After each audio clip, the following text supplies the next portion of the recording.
ಪ್ರೀತಿಯ ಬಂಧುಗಳೇ, ಏನು ಜನ ಇಡೀ ಬಾಗಲಕೋಟೆಯ ತುಂಬಾ ಯಾವುದೋ ಜಾತ್ರೆಯನ್ನ ನೋಡಿದ ತರದ ಅನುಭವ ಆಗೋಕ್ ಶುರುವಾಯ್ತು ನನಗೆ. ಇಡೀ ಬಾಗಲಕೋಟೆ ಎತ್ತ ನೋಡಿದ್ರತ್ತ ಜನ.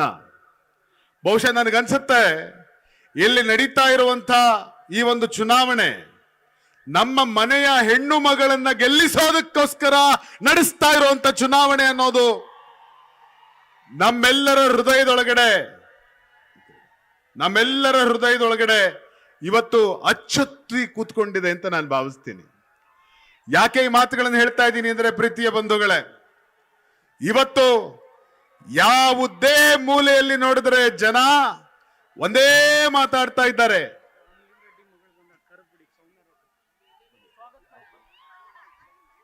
ವೇದಿಕೆಯ ಮೇಲೆ ಬೆಂಗಳೂರು ದಕ್ಷಿಣದ ಭವಿಷ್ಯದ ಲೋಕಸಭಾ ಸದಸ್ಯೆ ಅಂತ ಹೇಳಿ ನಾವೆಲ್ಲರೂ ಕೂಡ ನಂಬಿಕೊಂಡಿರುವಂತ ರಾಮಲಿಂಗಾರೆಡ್ಡಿ ಅವರ ಸುಪುತ್ರಿ ಸೌಮ್ಯ ರೆಡ್ಡಿ ಅವರು, ಮಾಜಿ ಶಾಸಕಿಯವರು, ಅವ್ರು ಬಂದಿದ್ದಾರೆ. ಅತ್ಯಂತ ಪ್ರೀತಿಪೂರ್ವಕವಾಗಿ ಅವ್ರನ್ನ ವೇದಿಕೆಗೆ ಆಹ್ವಾನಿಸ್ತಾ ಇದ್ದೇನೆ.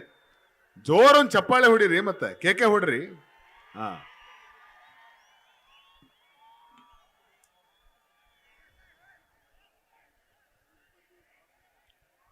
ಪ್ರೀತಿಯ ಬಂಧುಗಳೇ, ಕರ್ನಾಟಕ ರಾಜ್ಯದ ತುಂಬ ಇವತ್ತು ನೀವು ಎಲ್ಲಿ ನೋಡಿದ್ರಲ್ಲಿ ಜನ ಸಂತಸದಿಂದ ಕುಣಿಯೋದಕ್ಕೆ ಶುರು ಮಾಡಿದ್ದಾರೆ. ಯಾಕೆ ಅಂತಂದ್ರೆ, ಕರ್ನಾಟಕ ರಾಜ್ಯ ಇವತ್ತು ಭಾಗ್ಯಗಳ ರಾಜ್ಯ ಆಗಿದೆ. ಕರ್ನಾಟಕದ ಮುಖ್ಯಮಂತ್ರಿ ಇವತ್ತು ಭಾಗ್ಯರಾಮಯ್ಯ ಆಗಿದ್ದಾರೆ, ಕನ್ನಡ ರಾಮಯ್ಯ ಆಗಿದ್ದಾರೆ, ಬಡವರಿಗೆ ಅನ್ನ ಕೊಟ್ಟ ಅನ್ನರಾಮಯ್ಯ ಆಗಿದ್ದಾರೆ, ಕನ್ನಡದ ಪರವಾಗಿ ಧ್ವನಿ ಎತ್ತುವಂತ ಗಟ್ಟಿ ಧ್ವನಿಯಾಗಿದ್ದಾರೆ. ಇವತ್ತು ಇಡೀ ದೇಶದಲ್ಲಿ ನರೇಂದ್ರ ಮೋದಿಯವರ ದುರಾಡಳಿತದ ವಿರುದ್ಧ ಗಟ್ಟಿ ಧ್ವನಿಯಲ್ಲಿ ಮಾತನಾಡ್ತಾ ಸವಾಲ್ ಹಾಕಿ ಬನ್ರಿ ಬಹಿರಂಗ ಚರ್ಚೆಗೆ ಅಂತ ಕರೆಯುವ ಸಾಮರ್ಥ್ಯ ಇರುವಂತ ಕೆಲವು ನಾಯಕರಲ್ಲಿ ಸಿದ್ದರಾಮಯ್ಯನವರು ಕೂಡ ಒಬ್ಬರಾಗಿದ್ದಾರೆ. ಒಂದ್ ಕಡೆ ಶ್ರೀಮಾನ್ ಸಿದ್ದರಾಮಯ್ಯನವರು, ಮತ್ತೊಂದ್ ಕಡೆ ಕರ್ನಾಟಕ ಪ್ರದೇಶ ಕಾಂಗ್ರೆಸ್ ಸಮಿತಿಯ ಸಿಡಿಬಂಡೆ ಅಂತಲೇ ಹೆಸರಾಗಿರುವಂತ ಮಾನ್ಯ ಡಿ.ಕೆ. ಶಿವಕುಮಾರ್ ರವರು, ಮತ್ತೊಂದ್ ಕಡೆ ಮಲ್ಲಿಕಾರ್ಜುನ ಖರ್ಗೆ ಅವರು. ಇಡೀ ದೇಶದ ತುಂಬಾ ಕಾಂಗ್ರೆಸ್ಸಿನ ಈ ಒಂದು ಹವಾ, ರಾಜ್ಯದ ತುಂಬಾ ಕಾಂಗ್ರೆಸ್ಸಿನ ಹವಾ. ನಾನಿವತ್ತೇನು ಹೇಳ್ತಾ ಇದ್ದೀನಿ, ನೀವು ನಾನು ಮಾತಾಡೋವಾಗ ಪದೇ ಪದೇ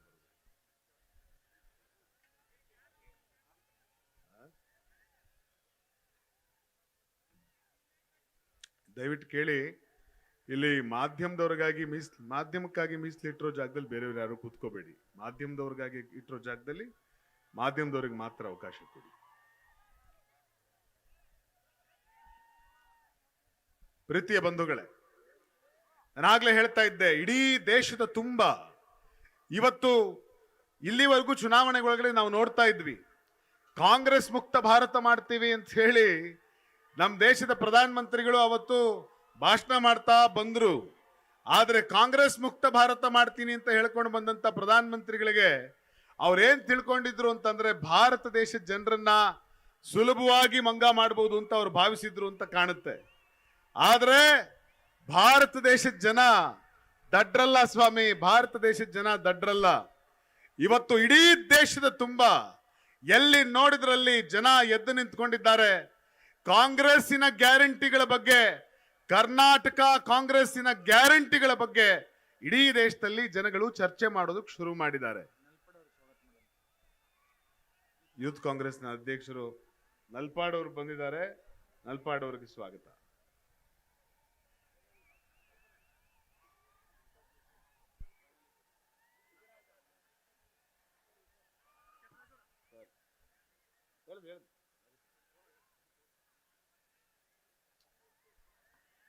ಪ್ರೀತಿಯ ಬಂಧುಗಳೇ, ಕಾಂಗ್ರೆಸ್ನ ಬಹುಶಃ ಎಂಥ ದುಸ್ಥಿತಿಯಲ್ಲಿ ಈ ದೇಶದಲ್ಲಿ ನಾವು ನೋಡಿದ್ವಿ ಅಂದ್ರೆ, ಕಳೆದ ಬಾರಿ 40-45 ಸೀಟ್ ಬಂದ್ಬಿಟ್ಟು ಮಾತ್ರಕ್ಕೆ ಕಾಂಗ್ರೆಸ್ ಸೋತ್ ಬಿಡ್ತು, ಮತ್ತೆ ಕಾಂಗ್ರೆಸ್ ಮೇಲೇಳಲ್ಲ ಅನ್ನೋ ತರದಲ್ಲಿ ಕೆಲವರು ಅಪಪ್ರಚಾರ ಮಾಡ್ತಾ ಬಂದ್ರು. ಆದ್ರೆ ನಾನು ನಿಮ್ಗೆ ಹೇಳ್ತೇನೆ, ಕಾಂಗ್ರೆಸ್ ಈ ದೇಶದಲ್ಲಿ ಯಾರೂ ಕೂಡ ಇದನ್ನ ಸೋಲಿಸೋದಕ್ಕೆ ಸಾಧ್ಯ ಇಲ್ಲ. ಹಿಂದೆ ಅನೇಕ ಬಾರಿ ಕಾಂಗ್ರೆಸ್ ಇದಕ್ಕಿಂತಲೂ ಕೆಟ್ಟ ಸೋಲುಗಳನ್ನ ಕಂಡ ನಂತರವೂ ಕೂಡ ಮತ್ತೆ ದೇಶದಲ್ಲಿ ತಲೆ ಎತ್ತಿದ್ದು ಎಲ್ಲಿಂದ ಅಂದ್ರೆ, ಅದು ಕರ್ನಾಟಕದಿಂದ ಅನ್ನೋದನ್ನ ಜನ ನಾವ್ಯಾರು ಮರಿಬಾರ್ದು, ನಾವು ಮರಿಬಾರ್ದು. ನಾನು ಯಾಕೆ ಈ ಮಾತನ್ನು ಹೇಳ್ತಾ ಇದ್ದೀನಿ ಅಂತಂದ್ರೆ, ಹಿಂದೆ ಶ್ರೀಮತಿ ಇಂದಿರಾ ಗಾಂಧಿ ಅವರ ಕಾಲದಲ್ಲೇ ಕಾಂಗ್ರೆಸ್ ಇಡೀ ದೇಶದಲ್ಲಿ ಸೋಲನ್ನು ಕಂಡಿತ್ತು. ಆದ್ರೆ ಮತ್ತೆ ಇಡೀ ದೇಶದಲ್ಲಿ ಶ್ರೀಮತಿ ಇಂದಿರಾ ಗಾಂಧಿ ಅವರನ್ನ ಅವತ್ತು ದೇವರಾಜ್ ಅರಸು ಅವರು ಕರ್ನಾಟಕದಲ್ಲಿ ಚಿಕ್ಕಮಂಗ್ಳೂರಿಗೆ ಕರ್ಕೊಂಬಂದು ಚುನಾವಣೆಗೆ ನಿಲ್ಸಿದ್ರು. ಆ ನಂತರ ಇಂದಿರಾ ಗಾಂಧಿ ಅವರು ಕರ್ನಾಟಕದಲ್ಲಿ ಗೆದ್ರು. ಆ ಮೂಲಕ ಇಡೀ ದೇಶದಲ್ಲಿ ಮತ್ತೆ ಕಾಂಗ್ರೆಸ್ಸಿನ ಬಾವುಟ ಮುಗಿಲೆತ್ತರಕ್ಕೆ ಹಾರಾಟ ಮಾಡಿದ್ದನ್ನು ನಾವು ನೋಡಿದ್ದೇವೆ. ರಾಜೀವ್ ಗಾಂಧಿ ಅವರು ತೀರ್ಕೊಂಡ ನಂತರ ಮತ್ತೆ ಅದೇ ಕತೆ. ರಾಜೀವ್ ಗಾಂಧಿ ಅವರು ತೀರ್ಕೊಂಡ್ರು. ಆಗ ಮತ್ತೆ ಇಡೀ ದೇಶದಲ್ಲಿ ಎಲ್ಲಿ ಬೇಕಾದ್ರೂ ನಿಂತ್ಕೊಳ್ಳಿ, ಸೋನಿಯಾ ಗಾಂಧಿ ಅವರನ್ನು ಸೋಲಿಸ್ತೀವಿ ಅಂತ ವಿರೋಧಿ ಪಾಳೆಯ ಸವಾಲ್ ಹಾಕ್ತು. ಆದ್ರೆ ನಿಮ್ಗೆ ಆಶ್ಚರ್ಯ ಆಗತ್ತೇನೋ ಅಂತಂದ್ರೆ, ಇಡೀ ದೇಶದಲ್ಲಿ ಎಲ್ಲಿ ಬೇಕಾದ್ರೂ ನಿಲ್ಸಿ ನಾವು ಸೋಲಿಸ್ತೀವಿ ಅಂತ ಸವಾಲ್ ಹಾಕಿದಾಗ ಇದೇ ಕರ್ನಾಟಕದ ಜನ ಶ್ರೀಮತಿ ಸೋನಿಯಾ ಗಾಂಧಿ ಅವರನ್ನ ಕರ್ನಾಟಕದ ಬಳ್ಳಾರಿಗೆ ಕರ್ಕೊಂಡು ಬಂದ್ರು.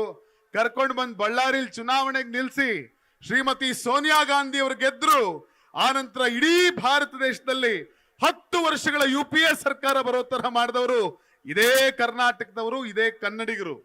ನಾನ್ ನಿಮಗೆ ಮತ್ತೆ ಹೇಳ್ತೀನಿ, ಇಡೀ ದೇಶದಲ್ಲಿ ಕಾಂಗ್ರೆಸ್ ದುರ್ಬಲ ಆಯ್ತು ಅಂತ ಇವರು ಮಾತನಾಡ್ತಿರ್ಬೇಕಾದ್ರೇನೆ ಇಡೀ ದೇಶಕ್ಕೆ ಕಣ್ಣು ಕುಕ್ಕುವಂತೆ 135 ಸೀಟುಗಳನ್ನ ಕೊಟ್ಟು ಕರ್ನಾಟಕದಲ್ಲಿ ಮತ್ತೆ ಕಾಂಗ್ರೆಸ್ಸಿನ ಬಾವುಟ ಹಾರಿದೆ.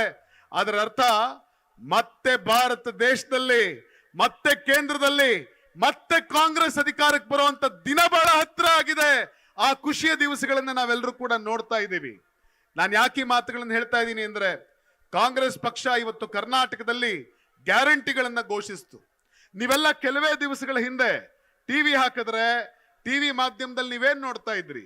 ಟಿವಿ ಮಾಧ್ಯಮದಲ್ಲಿ ನೀವು ನೋಡ್ತಾ ಇದ್ರಿ, ಜಟ್ಕಾ ಕಟ್ ಮಾಂಸ ತಿನ್ಬೇಕಾ, ಹಲಾಲ್ ಕಟ್ ಮಾಂಸ ತಿನ್ಬೇಕಾ, ಆಜಾನ್ ಕೂಗಬೇಕಾ, ಇಲ್ಲ ದೇವಸ್ಥಾನದಲ್ಲಿ ಭಜನೆ ಜೋರಾಗಿ ಮೈಕಿಟ್ ಹಚ್ಚಬೇಕಾ, ಅಥವಾ ನಾವು ನೋಡ್ತಾ ಇದ್ದಂಥದ್ದೇನು ಅಂದ್ರೆ ದೇವಸ್ಥಾನದ ಮುಂದೆ ವ್ಯಾಪಾರ ಮಾಡಬೇಕಿರುವಂತ ಒಬ್ಬ ಮನುಷ್ಯ, ಹೂ ಮಾರೋನು, ಕಡ್ಡಿ ಕರ್ಪೂರ ಮಾರೋನು, ಅವ ಯಾವ ಜಾತಿಯವನಾಗಿರ್ಬೇಕು, ಯಾವ ಧರ್ಮದವನಾಗಿರ್ಬೇಕು, ಇಂಥ ವಿಚಾರಗಳನ್ನ ಬಿಜೆಪಿ ಸರ್ಕಾರದವರು ದಿನನಿತ್ಯ ಟಿವಿಯಲ್ಲಿ ಚರ್ಚೆ ಮಾಡ್ತಾ ಇದ್ರು. 1 ವರ್ಷದ ಹಿಂದೆ ಸಿದ್ದರಾಮಯ್ಯನವ್ರ ಸರ್ಕಾರ ಬರೋದಕ್ಕಿಂತ ಮುಂಚೆ ಇಡೀ ದೇಶದಲ್ಲಿ ನಡೀತಾ ಇದ್ದ ಚರ್ಚೆನೇ ಇದಾಗಿತ್ತು.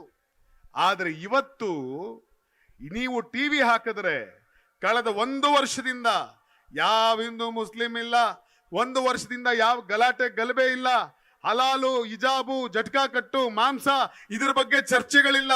1 ವರ್ಷದಿಂದ ಇಡೀ ರಾಜ್ಯ ಟಿವಿಲಿ ಏನ್ ನೋಡ್ತಾ ಇದೆ ಅಂತಂದ್ರೆ, ಇಡೀ ರಾಜ್ಯ ಕರ್ನಾಟಕದಲ್ಲಿ ಗ್ಯಾರಂಟಿಗಳ ಬಗ್ಗೆ ಮಾತಾಡೋದನ್ನ ನೋಡ್ತಾ ಇದ್ದೀರಿ. ನೀವು ಗ್ಯಾರಂಟಿಗಳನ್ನ ನೋಡ್ತಾ ಇದ್ದೀರಿ. ಕರ್ನಾಟಕದ ಬಡ ಹೆಣ್ಣು ಮಕ್ಕಳು ನಮಗ್ ಸಿದ್ದರಾಮಯ್ಯನವ್ರ ಸರ್ಕಾರ 2,000 ರೂಪಾಯಿ ಕೊಟ್ಟದ್ರಿ, ಅದರ ಫಲಾನುಭವಿಗಳು ನಾವಿದೀವಿ ಅಂತ ಹೇಳಿ ಹೆಣ್ಣು ಮಕ್ಕಳು ಖುಷಿಯಿಂದ ಮಾತನಾಡ್ತಾರೆ. ಎಷ್ಟೋ ಜನ, ಆಗ್ಲೇ ರಕ್ಷಿತಾ ಅವ್ರು ಮಾತಾಡ್ತಾ ಹೇಳ್ತಾ ಇದ್ರು, ಎಷ್ಟೋ ಜನ ರಾಜ್ಯದಲ್ಲಿ ಇವತ್ತು ಮನೆಗಳಲ್ಲಿ ಮಿಕ್ಸಿ ತಗೊಳ್ತಾರೆ. ಮಿಕ್ಸಿ ತಗೊಂಡು ಸಿದ್ದರಾಮಯ್ಯನವ್ರ ಕೈ ಮುಗಿತಾರೆ. ಸಿದ್ದರಾಮಯ್ಯನವ್ರ ಸರ್ಕಾರ, DK ಶಿವಕುಮಾರ್ ಅವ್ರ ಸರ್ಕಾರ, ಕಾಂಗ್ರೆಸ್ ಸರ್ಕಾರ ಕೊಟ್ಟ ಭಾಗ್ಯದ ಫಲ ಇದು ಅಂತ ಹೇಳ್ತಾರೆ. ಎಷ್ಟೋ ಜನ ಹೆಣ್ಣುಮಕ್ಕಳು ಹೊಸ ಮೊಬೈಲ್ ತಗೊಳ್ತಾ ಇದ್ದಾರೆ, ತವ್ರ ಮನೆಗೆ ಹೋಗ್ತಾ ಇದ್ದಾರೆ. ಇಡೀ ರಾಜ್ಯದ ತುಂಬಾ ಹೆಣ್ಣು ಮಕ್ಕಳಿಗೆ ಉಚಿತವಾಗಿ ಬಸ್ಸುಗಳನ್ನ ಬಿಟ್ಟಿದ್ದಾರೆ. ಹೆಣ್ಣು ಮಕ್ಕಳು ಈ ರಾಜ್ಯದ ಯಾವ ಮೂಲೆಯಿಂದ ಯಾವ ಜಾತ್ರೆಗೆ, ಯಾವ ಹಬ್ಬಕ್ಕೆ, ಧರ್ಮಸ್ಥಳಕ್ಕೆ, ಹೊರನಾಡಿಗೆ, ಬಾದಾಮಿ ಬನಶಂಕರಿಗೆ, ಯಾವುದೋ ಒಂದು ಸೌದತ್ತಿ ಎಲ್ಲಮ್ಮನಿಗೆ, ಮೈಲಾರಲಿಂಗನಿಗೆ ಹೆಣ್ಣು ಮಕ್ಕಳು ಬಸ್ಸಲ್ಲಿ ಉಚಿತವಾಗಿ ಹೋಗಿ ಮನೆ ದೇವರ ದರ್ಶನ ಮಾಡಿ ಬರ್ತಾ ಇದ್ದಾರೆ. ಯಾರಿಂದ ಇದು ಸಾಧ್ಯ ಆಯ್ತು ಅಂದ್ರೆ, ಇಡೀ ಕರ್ನಾಟಕ ಹೇಳುವ ಹೆಸರು ಕಾಂಗ್ರೆಸ್. ಇಡೀ ಕರ್ನಾಟಕ ಹೇಳೋ ಹೆಸರು, ಜೋರ್ ಜೋರ್ ಹೇಳ್ರಿ ನೀವು, ಉತ್ತರ ಕರ್ನಾಟಕದ ಮಂದಿ, ಗಂಡು ಮೆಟ್ಟಿನ ನಾಡು. ಇಡೀ ಕರ್ನಾಟಕ ಹೇಳೋ ಹೆಸರು, ಇಡೀ ಕರ್ನಾಟಕ ಹೇಳೋ ಹೆಸರು, ಇಡೀ ಕರ್ನಾಟಕ ಹೇಳೋ ಹೆಸರು, ಇಡೀ ಕರ್ನಾಟಕ ಹೇಳೋ ಹೆಸರು ಕಾಂಗ್ರೆಸ್. ಇಡೀ ಕರ್ನಾಟಕ ಹೇಳ್ತಿರುವ ಹೆಸರು ಕಾಂಗ್ರೆಸ್. ಆದ್ರೆ ಈ ಗ್ಯಾರಂಟಿಗಳನ್ನು ನೋಡಿ ಸಹಿಸ್ಕೊಳಕ್ ಆಗ್ತಾ ಇಲ್ಲ ಕೆಲವರಿಗೆ. ಈ ಗ್ಯಾರಂಟಿಗಳನ್ನು ನೋಡಿ ಸಹಿಸ್ಕೊಳಕ್ ಆಗದೆ ಇರುವಂತ ಬಿಜೆಪಿ ಅವರು ಈ ಗ್ಯಾರಂಟಿಗಳ ಬಗ್ಗೆ ಟೀಕೆ ಮಾಡ್ತಾ ಇದ್ರು. ಪ್ರಧಾನ ಮಂತ್ರಿಗಳಾಗಿರುವಂತ ಶ್ರೀಮಾನ್ ನರೇಂದ್ರ ಮೋದಿ ಅವರು ಸ್ವತಃ ಅವರೇ ಬಂದು ಟೀಕೆ ಏನ್ ಮಾಡ್ತಾರೆ ಅಂದ್ರೆ, ಅರೆ ಭಾಯ್ ಇಸ್ ಗ್ಯಾರಂಟಿ ಸೆ ಕ್ಯಾ ಹೋತಾ ಹೈ ಅಂತ ಮಾತಾಡ್ತಾ ಇದ್ರು. ಅವರು ಈ ಗ್ಯಾರಂಟಿನ ಅಪಹಾಸ್ಯ ಮಾಡ್ತಾ ಇದ್ರು. ಆದ್ರೆ ನಿಮಗೆ ಅರ್ಥ ಆಗ್ಬೇಕಿರೋ ಸತ್ಯ ಏನು ಅಂದ್ರೆ, ನಮ್ಮ ಜನ ಗ್ಯಾರಂಟಿಯ ಬಗ್ಗೆ ಎಷ್ಟು ಖುಷಿಯಾಗಿದ್ದಾರೆ ಅಂತಂದ್ರೆ, ಅದನ್ನ ನೋಡಿ ಬಿಜೆಪಿ ಅವ್ರಿಗೆ ಅರ್ಥ ಆಯ್ತು. ಪ್ರಧಾನ ಮಂತ್ರಿಗಳಿಗೆ ಅರ್ಥ ಆಯ್ತು, ಓ ಕರ್ನಾಟಕದ ಜನ ಇಡೀ ದೇಶದಲ್ಲೇ ಎಷ್ಟೆಲ್ಲ ಭಾಗ್ಯಗಳನ್ನು ಪಡ್ಕೊಂಡಿದ್ದಾರೆ, ಎಷ್ಟೆಲ್ಲ ಗ್ಯಾರಂಟಿಗಳನ್ನು ಪಡ್ಕೊಂಡಿದ್ದಾರೆ, ಇನ್ನ ನಾವು ಹೇಳೋ ಅಂತ ಸುಳ್ಳು ಆಟಗಳು ನಡೆಯಲ್ಲ ಅಂತ ಅವ್ರಿಗೆ ಅರ್ಥ ಆಯ್ತು. ಅದಾದ್ರಿಂದ ಅವ್ರೇನ್ ಮಾಡಿದ್ರು ಅಂತಂದ್ರೆ ಇಡೀ ಕರ್ನಾಟಕ ತುಂಬಾ ಹೋದ ಕಡೆಗಳಲ್ಲಿ ಬಂದ್ ಕಡೆಗಳಲ್ಲಿ ಎಲ್ಲಾ ಕಡೆ ಒಂದೇ ಮಾತು ಹೇಳಕ್ ಶುರು ಮಾಡಿದ್ದಾರೆ. ಇವತ್ತೇನು ಅಂತಂದ್ರೆ ಮೋದಿ ಕಿ ಗ್ಯಾರಂಟಿ ಅಂತ ನಮ್ಮ ಗ್ಯಾರಂಟಿಗಳಿಗೆ ಅವರ ಹೆಸರುಗಳನ್ನ ಹಾಕೊಂಡು ಪ್ರಚಾರ ಮಾಡೋಕ್ ಶುರು ಮಾಡ್ಕೊಂಡಿದ್ದಾರೆ. ಸೊ ಹೀಗೆ ಎಲ್ಲ ಕಡೆಗಳಲ್ಲಿ ಗ್ಯಾರಂಟಿ ನಿಂತಿದೆ. ಮತ್ ಬಹಳ ವಿಶೇಷ ಏನು ಅಂದ್ರೆ ಇಲ್ಲಿ ಬಹಳ ಜನ ಹೆಣ್ಮಕ್ಳು ಕೂತಿದ್ದೀರಿ. ನನಗೆ 100ಕ್ಕೆ 100 ವಿಶ್ವಾಸ ಯಾಕೆ ಅಂತಂದ್ರೆ ಸಂಯುಕ್ತ ಪಾಟೀಲ್ ಗೆದ್ದೇ ಗೆಲ್ತಾರೆ, MP ಆಗೇ ಆಗ್ತಾರೆ. ಯಾಕೆ ಈ ವಿಶ್ವಾಸ ನನಗೆ ಅಂತಂದ್ರೆ ಇವತ್ತು ಕರ್ನಾಟಕ ರಾಜ್ಯದ ಹೆಣ್ಣು ಮಕ್ಕಳು, ನೀವು ಯಾವುದೇ ಜಾತಿಯವರಾಗಿರಿ, ಯಾವುದೇ ಧರ್ಮದವರಾಗಿರಿ, ಈ ರಾಜ್ಯದ ಹೆಣ್ಣು ಮಕ್ಕಳು ತೀರ್ಮಾನ ಮಾಡಾಗಿದೆ. ಇಷ್ಟು ವರ್ಷ ಬಂದವ್ರು ಯಾರು ನಮ್ ಗೋಳ್ ಕೇಳಲಿಲ್ಲಪ್ಪ, ಕಾಂಗ್ರೆಸ್ನವ್ರು ನಮ್ ಗೋಳ್ ಕೇಳಕತ್ತಾರ, ಹಿಂಗಾಗಿ ನಾವೆಲ್ಲ ಕಾಂಗ್ರೆಸ್ ಜೊತೆಗೆ ನಿಂತ್ಕೋತೀವಿ ಅಂತ ಹೇಳಿ ಕರ್ನಾಟಕದ ಹೆಣ್ಣು ಮಕ್ಕಳು ತೀರ್ಮಾನ ಮಾಡಿದ್ದಾರೆ. ಕರ್ನಾಟಕದ ಹೆಣ್ಣು ಮಕ್ಕಳು ಮನೆಗಳಲ್ಲಿ ಗಲ್ಲಿಗಳಲ್ಲಿ ಇದರ ಬಗ್ಗೆ ಮಾತನಾಡ್ತಾ ಇದ್ದಾರೆ. ಕರ್ನಾಟಕದ ಹೆಣ್ಣು ಮಕ್ಕಳು ಅವರಿಗೆ ತುಂಬಾ ಚೆನ್ನಾಗಿ ಅರ್ಥ ಆಗುತ್ತೆ. ಯಾಕೆ ಅಂದ್ರೆ ಅವ್ರು ಫೇಸ್ಬುಕ್ ನೋಡಂಗಿಲ್ಲ, ಅವ್ರು ವಾಟ್ಸಾಪ್ ನೋಡಂಗಿಲ್ಲ. ಹುಡುಗರು ಫೇಸ್ಬುಕ್ ನೋಡಿ ವಾಟ್ಸಾಪ್ ನೋಡಿ ಎಷ್ಟೋ ಸರ್ತಿ ಒಂದು ಭ್ರಮೆ ಒಳಗಡೆ ಇರ್ತಾ ಇದ್ರು. ಆದ್ರೆ ಕರ್ನಾಟಕದ ಹೆಣ್ಮಕ್ಳು ಫೇಸ್ಬುಕ್ ವಾಟ್ಸಾಪ್ ನೋಡಲ್ಲ. ಅವ್ರು ಏನ್ ನೋಡ್ತಾರೆ ಅಂತಂದ್ರೆ ಮುಂಚೆ ಬೆಲೆ ಹೆಂಗಿತ್ತು, ಇವಾಗ ಬೆಲೆ ಹೆಂಗಿದೆ ಅಂತ ನೋಡ್ತಾರೆ. ಇವತ್ ನೀವೇ ಇಷ್ಟು ಜನ ಗಂಡು ಮಕ್ಕಳು ಕೂತಿದ್ದೀರಿ. ಪೆಟ್ರೋಲ್ ಒಂದು ಕಾಲದಲ್ಲಿ 65 ರೂಪಾಯಿ ಇತ್ತು. ಅದೇ ಪೆಟ್ರೋಲು ನರೇಂದ್ರ ಮೋದಿ ಅವರ ಅಧಿಕಾರಕ್ಕೆ ಬಂದ ನಂತರ ಪೆಟ್ರೋಲಿನ ಬೆಲೆ ಎಷ್ಟಾಗಿದೆ ಅಂತಂದ್ರೆ ಆ ಪೆಟ್ರೋಲಿನ ಬೆಲೆ ಇವತ್ತು ಇಡೀ ಭಾರತ ದೇಶದಲ್ಲಿ 112 ರೂಪಾಯಿ ಮೋದಿ ಅವರ ಕಾಲದಲ್ಲೇ ಮುಟ್ಟಿದ್ದನ್ನು ಇಡೀ ದೇಶ ನೋಡ್ತು. ಡೀಸೆಲ್ 60 ರೂಪಾಯಿ ಇತ್ತು. ಇವತ್ತು ಅದೇ ಡೀಸೆಲ್ 60 ರೂಪಾಯಿ ಇದ್ದಂತ ಡೀಸೆಲ್ ಇವತ್ತು ಇಡೀ ದೇಶದಲ್ಲಿ ಎಷ್ಟು ಬೆಲೆ ಆಗಿದೆ ಅಂತಂದ್ರೆ ಅದು ಹತ್ತತ್ರ 90 ರೂಪಾಯಿ ಆಗಿದೆ. ನಿಮ್ ಮನೆ ಹೆಣ್ಣು ಮಕ್ಕಳನ್ನ ಕೇಳಿ, ಹೆಣ್ಣು ಮಕ್ಕಳಿಗೆ ಬಂಗಾರ ಅಂದ್ರೆ ತುಂಬಾ ಇಷ್ಟ. ಆ ಹೆಣ್ಣು ಮಕ್ಕಳನ್ನ ಬಂಗಾರದ ಬಗ್ಗೆ ಕೇಳಿ ನೋಡಿ. ಮನಮೋಹನ್ ಸಿಂಗ್ ಅವ್ರ ಸರ್ಕಾರ ಇದ್ದಾಗ, ಹಿಂದೆ ಕಾಂಗ್ರೆಸ್ ಸರ್ಕಾರ ಕೇಂದ್ರದಲ್ಲಿ ಇದ್ದಾಗ ಅವತ್ತು ಬಂಗಾರದ ಬೆಲೆ ಎಷ್ಟಿತ್ತು ಅಂತಂದ್ರೆ ಅವತ್ತು 20,000 ರೂಪಾಯಿ ಇದ್ದ ಬಂಗಾರ ಇವತ್ತು ಅದೇ ಬಂಗಾರ 73,000 ರೂಪಾಯಿ ಕೂತ್ಕೊಂಡಿದೆ. ಗ್ರಾಮ್ ಬಂಗಾರ 73-75,000 ರೂಪಾಯಿ ಆಗಿದೆ. ಬಡವರು ಮನೆ ಕಟ್ಟೋದಕ್ಕೆ ಸಾಧ್ಯ ಇಲ್ಲ, ಬಡವರು ಬಂಗಾರ ಕೊಳ್ಳೋದಕ್ಕೆ ಸಾಧ್ಯ ಇಲ್ಲ. ಕಬ್ಬಿಣ ಸ್ಟೀಲಿನ ಬೆಲೆ ಅವತ್ತೆಷ್ಟಿತ್ತು ಇವತ್ತೆಷ್ಟಿತ್ತು ಅಂತ ನೋಡಿದ್ರೆ 3,000 ರೂಪಾಯಿ ಇದ್ದಿದ್ ಕಬ್ಬಿಣ ಇವತ್ತು 7,500 ರೂಪಾಯಿ ಆಗಿದೆ.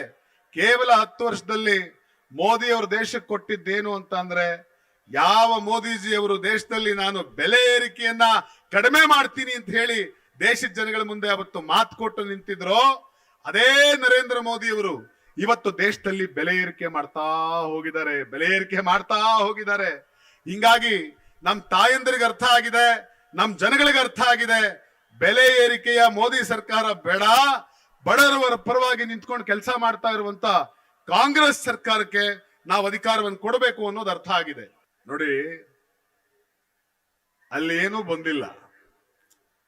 ಜನ ಹೆಂಗೆ ಅಂತಂದ್ರೆ 10 ಜನ ಎದ್ ನಿಂತ್ಕೊಂಡು ಹುಯ್ ಅಂದಿದ ತಕ್ಷಣ ಅಲ್ಲಿರುವಂತ 10,000 ಜನ ಆ ಕಡೆ ತಿರ್ಕೊಂಡು ಹುಯ್ ಹುಯ್ ಹುಯ್ ಹುಯ್ ಅಂತಿರ್ತಾರೆ.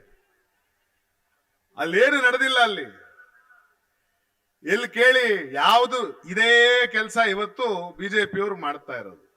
ನಾನ್ ನಿಮ್ಗೊಂದು ಕತೆ ಹೇಳ್ಬಿಡ್ತೀನಿ. ಹೇಳ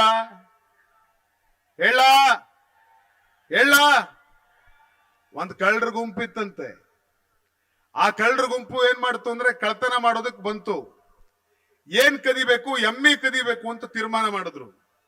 ಆ ಎಮ್ಮೆ ಕದಿಬೇಕು ಅಂತ ತೀರ್ಮಾನ ಮಾಡ್ಕೊಂಡಂತ ಕಳ್ಳರು ಏನ್ ಮಾಡಿದ್ರಂತೆ ಅಂತಂದ್ರೆ, ಎಮ್ಮೆ ಕೊಟ್ಟಿಗೆ ಹತ್ರ ಹೋದ್ರು. ಆದ್ರೆ ಎಮ್ಮೆ ಕದಿಬಾರದು ಅಂತ ಹೇಳಿ ಎಮ್ಮೆ ಕತ್ತಿ ಗಂಟೆ ಕಟ್ಟಿದ್ರು. ಆ ಎಮ್ಮೆ ಕತ್ತಿನ ಗಂಟೆ ಅಲ್ಲಾಡುತ್ತಲ್ಲ, ಆಗ ಕಳ್ಳರನ್ನ ಹಿಡಿದು ಬಿಡ್ತಾರೆ ಜನ. ಹಿಂಗಾಗಿ ಆ ಕಳ್ಳರು ಏನ್ ಮಾಡಿದ್ರು ಅಂತಂದ್ರೆ ಎಮ್ಮೆ ಕತ್ತಲ್ಲಿದ್ದಂತ ಗಂಟೆನ ಕಳಿಸಿ ಕಳ್ಳ ಕಳ್ಳ ಕಳ್ಳ ಅಂತ ಅವರೇ ಕಿರ್ಚ್ಕೊಂಡು ಈ ಕಡೆ ಓಡಿದ್ರಂತೆ. ಆಗ ಜನ ಎಲ್ಲ ಗಂಟೆ ಸದ್ದನ್ನು ಹಿಂಬಾಲಿಸ್ಕೊಂಡು ಈ ಕಡೆ ಓಡ್ತಾ ಇರಬೇಕಾದ್ರೆ ನಿಧಾನವಾಗಿ ಕಳ್ಳರು ಎಮ್ಮೆನ್ ಕಳ್ಸ್ಕೊಂಡು ಈ ಕಡೆ ಹೊರಟೋದ್ರು.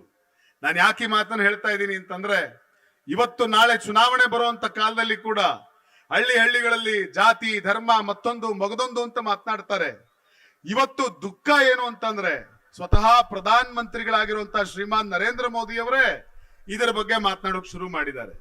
ಮೊನ್ನೆ ಮೋದಿಜಿ ಅವರು ಮಾತಾಡ್ತಾ ಒಂದು ಮಾತು ಹೇಳ್ತಾರೆ. ಏನ್ ಹೇಳ್ತಾರೆ ಅಂದ್ರೆ, ನೀವು ಕಾಂಗ್ರೆಸ್ ಅಧಿಕಾರ ಕೊಟ್ರೆ ಮತ್ತೆ ನಿಮ್ಮ ಮನೆ ಹೆಣ್ಮಕ್ಕಳ ಮಾಂಗಲ್ಯವನ್ನ ಕಿತ್ಕೊಂಡು ಬಿಡ್ತಾರೆ ಅಂತ ಮಾತನಾಡ್ತಾರೆ.